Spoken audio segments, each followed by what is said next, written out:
चिसो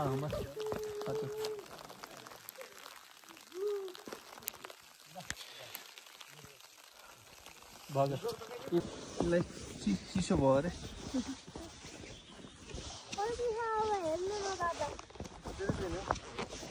हामी यहाँबाट आथ्यौं हाइवे छुटेर अनि त्यहाँसम्म पुग्यौं भैरवकुण्ड ताल अब फेरि हामी रिटर्न यहीँ जाँदैछौँ अब यहाँ जे नि खाने यहाँबाट टिपेर घर लग्ने यहाँ नफ्याल्ने गर्ने यस्तो खालको पहाड हुन्छ नि डाँडा डाँडा डाँडा कटेपछि चाहिँ हिउँ आउँछ त्यो हिउँ आएपछि चाहिँ आधा घन्टा चाहिँ ती अल्मा लिन्छ आधा घन्टा चाहिँ हिँड्नुपर्छ फेरि हिउँमै छ मस्त छ तर हावा चलिरहेको छ हामीसँग 3वटा बाइक छ रोनिन एक्सपल्स अनि एउटा एफजेड अहिले हामी बालकुमारी पुलको छेउमा छौँ सीसीआरसी कलेज अहिले हामी नगरकोटमा छौँ हाम्रो यात्रा सुरु भइसकेको छ हाम्रो प्लान चाहिँ बिहानै निस्किने थियो तर पानी परेर अहिले 11 बजी निस्किनु घरबाट पियाज ल्याइदिनु न दुलाल घाटमा खाना खान रोकेको थियौँ खाना खाइसक्यौँ अब जाँदैछौँ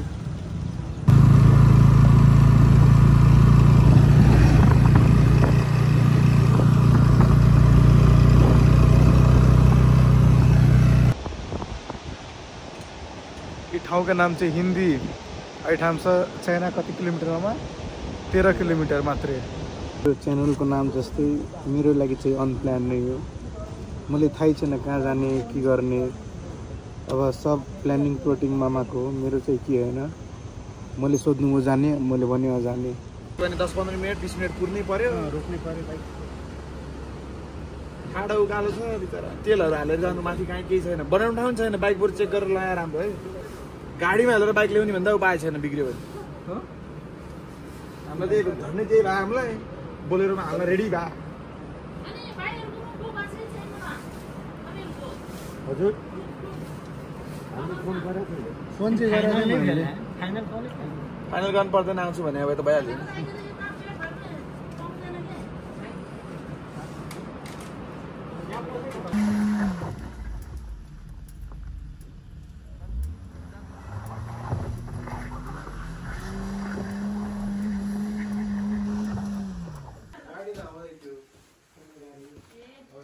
गुगलमा खोज्दा 3 तल्ले ठुलो बिल्डिङ थियो यहाँ आएर हेर्दा त छानाको घर रहेछ हामीसँग स्क्याम भइसक्यो गाई भेज खानाको 600 रुपियाँ चिकन खानाको 700 रुपियाँ अनि बस्नले चाहिँ पैसा परेन 600 मै सब इन्क्लुड सब मतलब यही बस्ने अनि बाथरुम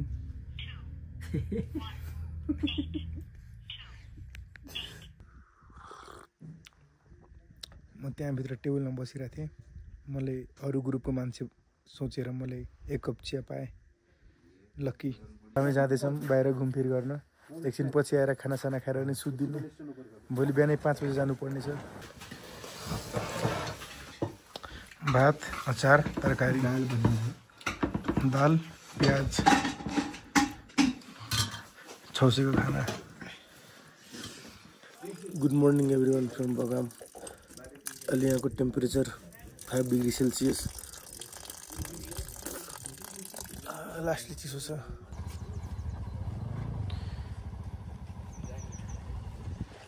हामी हिजो राति यहीँ बस्यौँ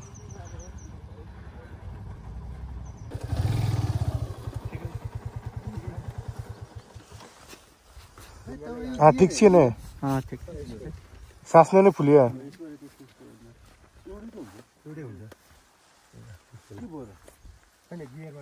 ढुङ्गामा ठोक्यो नि अघि भर्खरै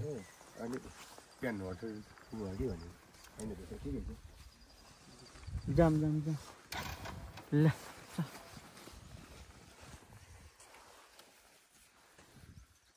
त एकजना बोलेर आउँदैछु बोलेरमा आउँदैन हुन्छ नहीं ठीक छ यसमा दुईजना मजाले हुन्छ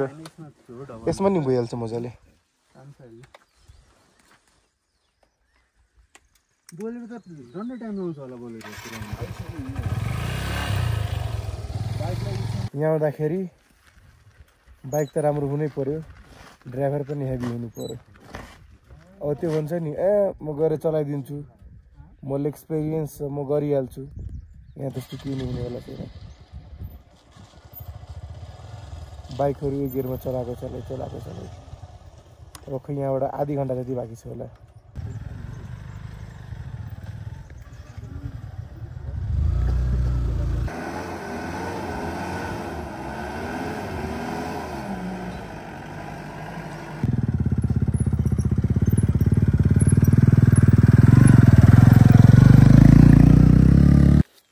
लाली गुराँस खानुपर्छ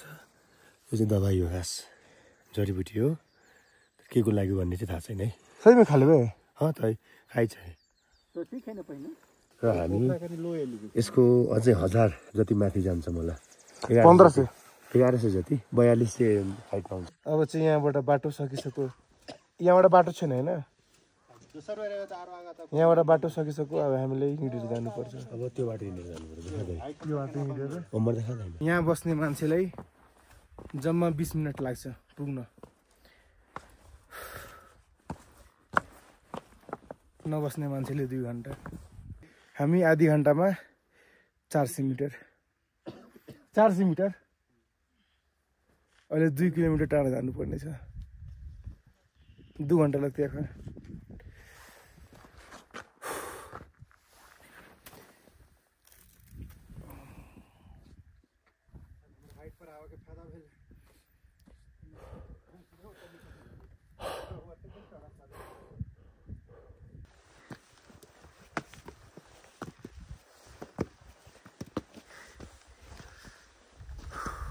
1.2 किलोमिटर आइसकेका छन्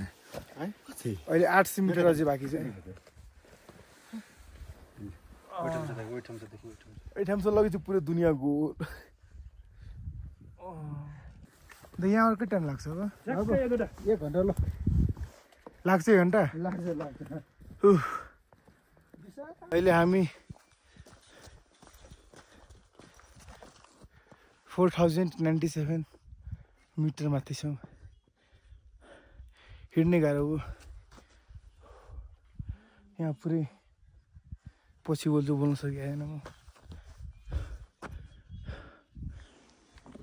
मलाई यो जुत्ताले धेरै दुःख दियो यो जुत्ता लगाएर कहिले नआउनु होला 5-10 मिनट अझै त्यसपछि यहाँ घुमेर हामी फर्किँदैछौँ अनि त्यसपछि तल ओर्लेर हामी आज तातोपानी जान्छौँ आज इन्डिया सरी नेपाल अनि चाइनाको बोर्डर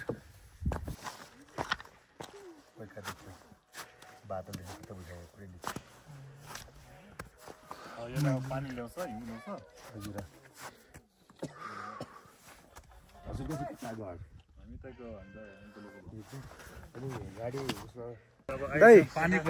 दाइ मैले फेरि बताइदिनु न यसको बारेमा यहाँको ठाउँको बारेमा तपाईँ यहाँको लोकल हुनुहुन्छ अब भैरवकुण्ड हजुर त्यो चाहिँ भैरवको मन्दिर त्यसपछि अब सकेसम्म हामीले त्यो माथि जस्ट प्लेन पनि पार गर्न दिँदैन भन्छ होइन उहिलेको अब भनाइ अनुसार चलाउरो माथि यहाँबाट चलाउरो गर्ने ठ्याक्कै बिचमा खसालिदिन्छ अरे क्या भगवान्ले पार गर्नु दिँदैन त्यस्तो भन्छ किमबदन्ती अनुसार अनि दाइ त्यसपछि जनाइ पुण्य ठुलो मेला लाग्छ जनाइ पुण्य यो सबै वर्ष यहाँ यो छोरो नेपाल नै हो नेपाली हो एउटा कथा छ नि भैरव रिसाको भनेर यहीँको हो मैले भिडियो हेरेको थिएँ हजुर भैरव रिसाको भनेर त्यो चाहिँ होइन ममा बहुत खुसी लगे पहुँच गेली हामी जाँदैछौँ पूजा गर्न एकदम चिसो पानी छ यहाँको अलिअलि हिउनी पर्न थालेछ अब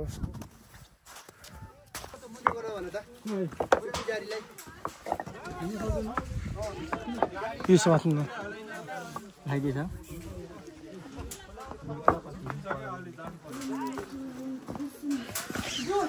त्यो माथि नटेक्छ एउटा उठ पैसा छ निकालेर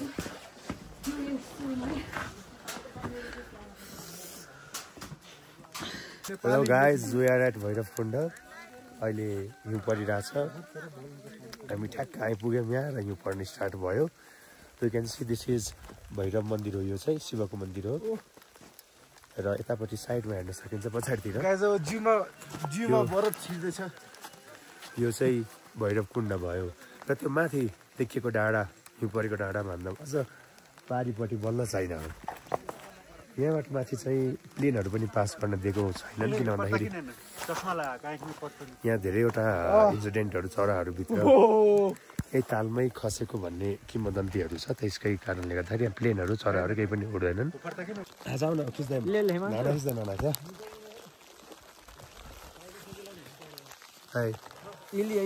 भिडियो बनाऊ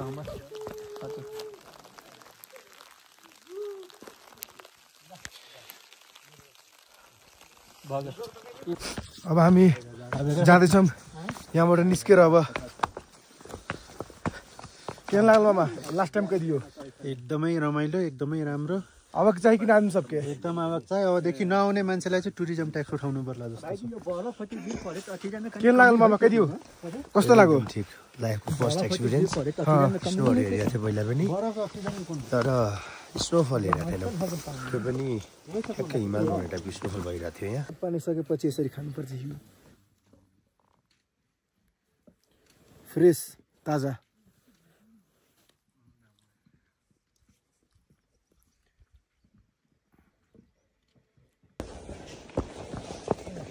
सन्चो होइन नानु अलिकति चिसो भयो अरे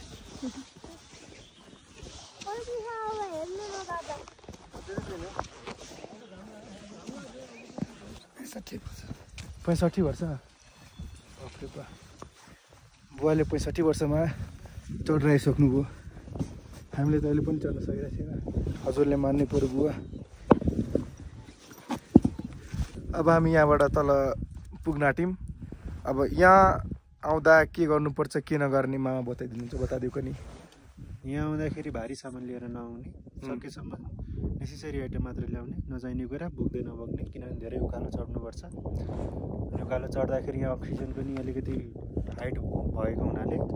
अक्सिजन अलिक कमै हुन्छ अक्सिजन त कमै हुन्छ अब हामी तराईतिर बस्ने मान्छे या काठमाडौँमै बस्ने मान्छेलाई अलिक अप्ठ्यारो चाहिँ हुन्छ चढ्दाखेरि तर बिस्तारै चढ्ने 10 मिनट 15 मिनट हिँड्ने फेरि रोकिने 5-10 मिनट रेस्ट गर्ने त्यसरी हिँड्यो भने ठिकै हुन्छ एकैचोटि कन्टिन्युस गर्न खोज्यो भने चाहिँ सकिँदैन गाह्रो हुन्छ लेक लाग्छ अनि खानेकुराहरू बरु तलबाट लिएर आउने यहाँ माथि चाहिँ के नि पाउँदैन चक्लेट बिस्कुट चाउचाउ अनि सबभन्दा मेन कुरा चक्लेट बिस्कुट चाउचाउ रेडबुल बियर जे खाए पनि त्यो फालेर नआउने ब्यागमा आफूले यहाँ जे नि खाने यहाँबाट टिपेर घर लग्ने यहाँ नफ्याल्ने गर्ने होइन अनि सब लिएर आउने हामी लाग्छौँ अब यहाँबाट हामी फेरि बगाम जान्छौँ बगामबाट तल कुन ठाउँ डाकलाङबाट हामी तातो पानी एकैचोटि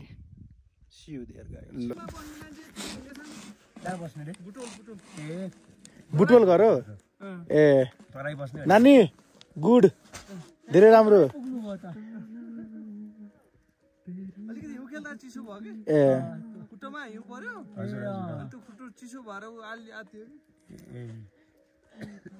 म भन्न चाहन्छु होइन अब जस्तै तपाईँहरू यहाँ आउनुहुन्छ तपाईँले थाहा छ म हाइटमा चढ्न जाँदैछु ट्रेकिङमा जाँदैछु कहीँ जाँदैछु बरु होइन 10-15 दिन अगाडिदेखि नै कुद्नु सुरु गरिदिनु है मर्निङ वाक गर्नुहोस् मैले चाहिँ 2 हप्तादेखि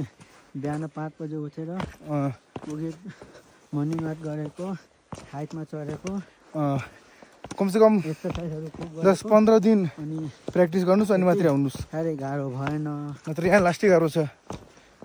एक त यो मेरो जुत्ता बेकार यो जुत्ता ल्याएर आएँ गरममा जुत्ता अर्कै चेन्ज गर्छु प्रिपेयर भएर आउनु है अनि यहाँ माथि चाहिँ आउँदा कुराहरू घरबाट लिएर आउनु बनाना अन्डा चक्लेटहरू जसले इनर्जी आउँछ यहाँ बोकेर आउनु जीवन जल यहाँ माथि चाहिँ आउँदा होइन के भन्छ कमसेकम आफूले खाने पिउने कुरा सब लिएर आउनु किनकि यहाँ माथि केही नि छैन अनि गर्लफ्रेन्ड बोकेर नल्याउनु है फेरि बोकेर लग्नुपर्छ त्यो चाहिँ फेरि गाह्रो पर्छ यहाँ माथि आउँदा चक्लेट लिएर आइहाल्नु चुङ्गम लिइहाल्नु खानेकुरा के लिइहाल्नु बनाना केला लिइहाल्नु एनर्जी धेरै आउँछ किनकि यहाँ लास्टै गाह्रो छ 3 घन्टा यस्तै यही बाटो 3 घन्टा यही बाटो उकालो ओह्रालो यस्तै 7 बजे निस्के थियौँ चढ्न माथि अनि यतिखेर आएको कति टाइम हुँदैछ अहिले 1:30 यहाँबाट 1.5 घन्टा बगा पुग्न लाग्छ मतलब 5 घन्टा नै हिँड्नुपर्छ थाहा पाउनुहुन्छ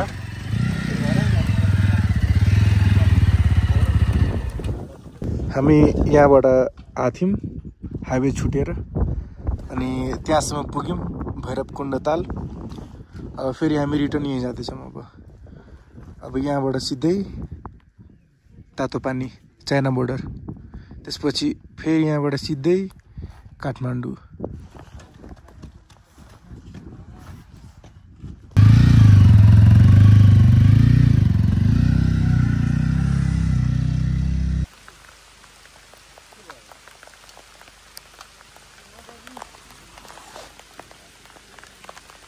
हामी चाहिँ डाकलाइन पुगिसक्यौँ अनि यहाँबाट तातो पानी यहाँबाट हामी गएको ठाउँ अहिलेसम्म पानी पऱ्यो चाहिँ पुरै भिजेर नै आउनु पऱ्यो हामी जान लाग्यो मामाहरूले यहाँ रेनकोट लाउनु भएको छ म चाहिँ रेनकोट लाएको छैन मतलब सरी मतलब म यस्तो रेनकोट लाएको छैन थ्याङ्क यू दिप्लव यति राम्रो रेनकोट ल्याइदिनुको लागि